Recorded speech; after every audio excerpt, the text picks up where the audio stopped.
To add Metamask in Sidra, start by opening the Sidra platform on your device. Navigate to the Settings or Integrations section, where you will find the option to connect a wallet. Click on this option and search for Metamask. Then select it from the list of available wallets. Next, you will be prompted to install the Metamask extension if you have not already done so.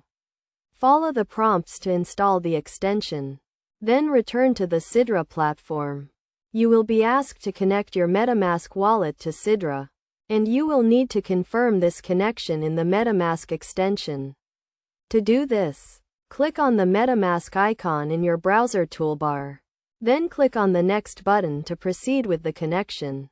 After confirming the connection, you will be asked to select the accounts you want to connect to Sidra. Choose the account you want to use.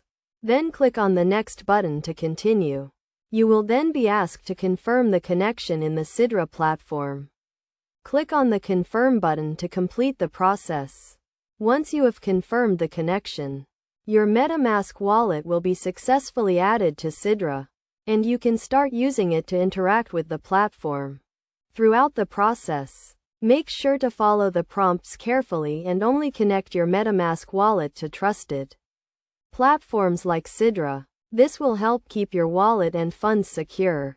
By following these steps, you can easily add Metamask to Sidra and start using its features.